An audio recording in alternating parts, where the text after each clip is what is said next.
자, 이제 민주당 후보들 같은 경우에는 지금 부동산 문제가 크게 논란이 되고 있습니다. 그런데 당에서는 개별 후보가 대응할 입장이다. 이런 얘기를 계속 하고 있고요. 자, 더불어민주당 양문석 경기 안산갑 후보는 20대 딸 명의로 10억 넘는 사업자 대출을 주택 구입에 활용한 게 지금 문제가 됐죠. 사업자 대출로 받은 돈을 주택 구입에 활용했다. 당초 편법 대출 부분에 대해서는 인정을 했고 사과를 했습니다. 그런데 파장이 확산되자 태세를 전환했습니다. 바로 바꿨습니다.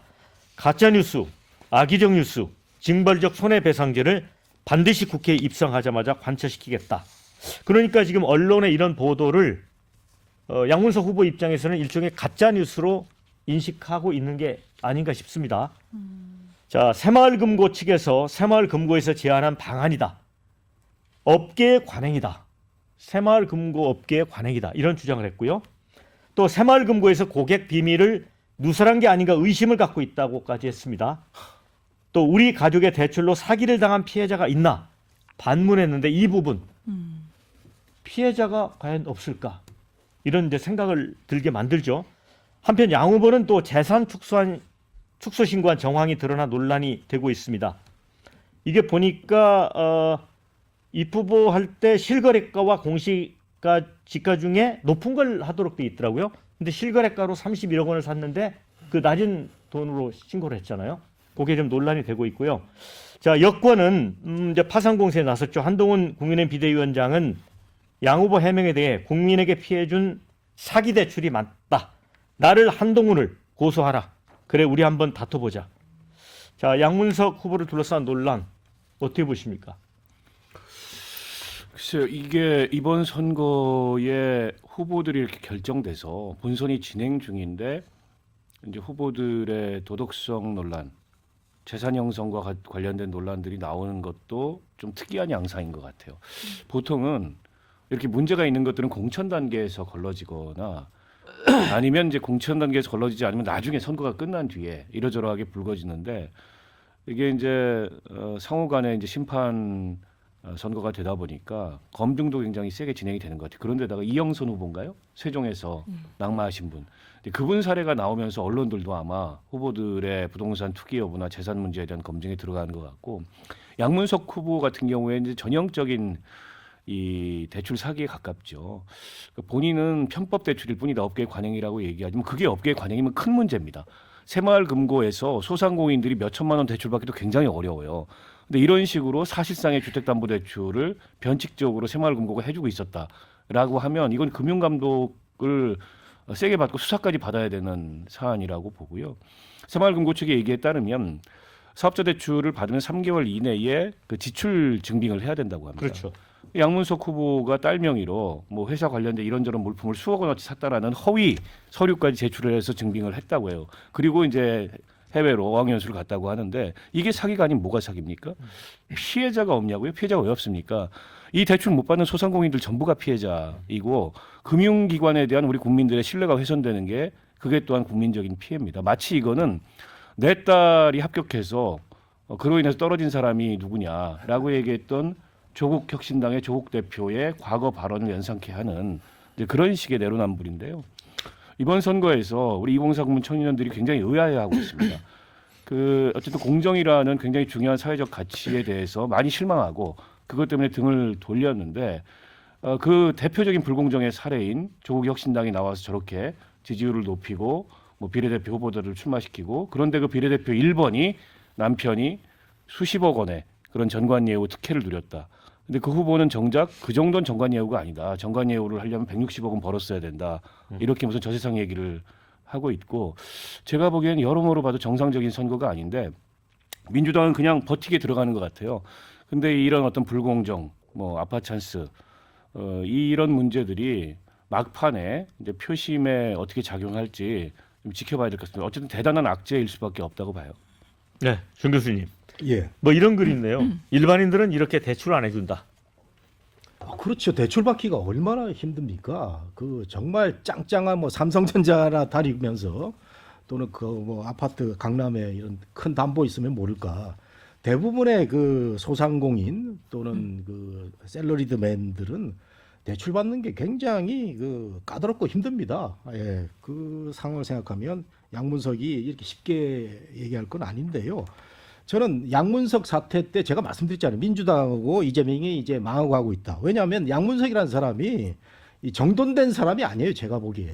그리고 이 대출을 11억씩 받고 하면은 그 이자가 뭐 수천만 원인데 그거를 이렇게 머릿속에 생각을 많이 할 겁니까? 아닙니까? 그러면은 큰 정치를 할 만한 그런 그 이런 심적인 여유가 없거든요. 그런 사람이 정치를 하겠다 그러면은 이게 주위에서 말려야 되는데 이재명이 그 고집을 핀 겁니다. 저는 이재명 대표가 이번에 정말 큰 복을 누릴 줄 알았는데 스스로의 잔기에 빠져가지고 지금 굉장히 힘든 상황에 놓이게 됐다. 저는 사실은 이 윤석열 대통령의 이 소통 부족보다는 양문석이라든가 김준혁 후보의 이런 그 문제가 되는 부분이 더 크다. 이거는 굉장히 감성적으로 다가오는 부분이거든요.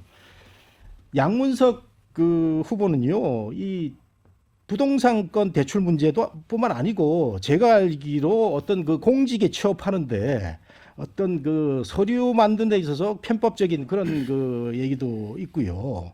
그다음에 그 막말 그런 얘기도 있었기 때문에 바로 그때 내렸으면 아무런 문제가 없죠. 그다음에 그 잘 나가고 그 하던 그 박광훈 후보를 왜 내리고 김준혁 후보를 강요를 해가지고 결국 이 막말은 중도층이 다 등을 돌리게 하는. 저는 이재명 대표가 이번에 선거에 이길지는 모르겠습니다만은 본인이 차기 대선 여기에는 큰 빨간불이 켜졌다.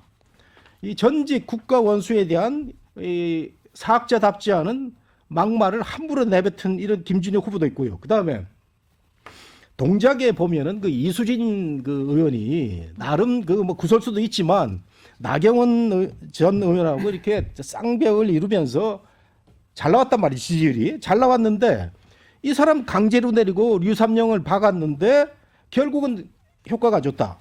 이재명은 너무 자기 그 고집대로 머리를 굴리다가 지금 망해가고 있다. 그래서 저는요, 그 국민의힘이 이렇게 그 뭐 놀릴 게 아니고 민주당의 이런 그 부분적인 그 논란과 이슈가 그 있기 때문에 국민의힘은 올라갈 일만 남았고 민주당은 더 내려갈 가능성이 있다 이렇게 생각합니다. 장현주 위원장. 네.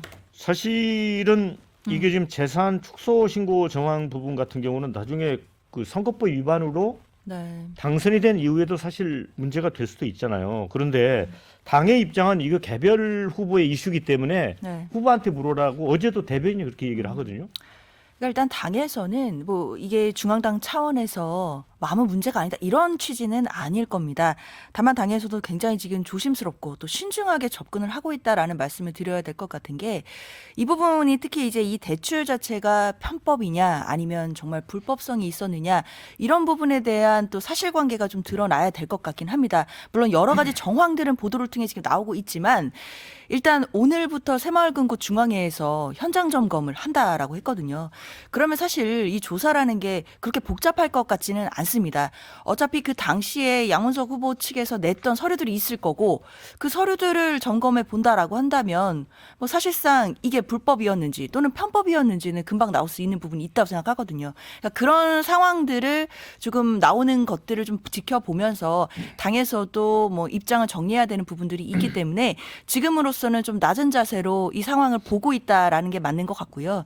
다만 이 부분과 관련해서는 뭐 편법인지 불법인지 이런 부분들은 이제 뭐 조속하게 나올 수 있다라고 생각이 들어요. 근데 다만 국민 눈높이에 또는 국민 정서법에 맞지 않는 부분이 있는 거 분명한 것 같고 그렇기 때문에 후보도 이 부분은 사과를 했고 당에서도 이게 총선에 또 영향을 미칠 수 있는 또 여러 가지 가능성들을 보면서 정말 낮은 자세로 계속해서 또 예의주시하면서 대처해야 되는 것은 분명해 보입니다.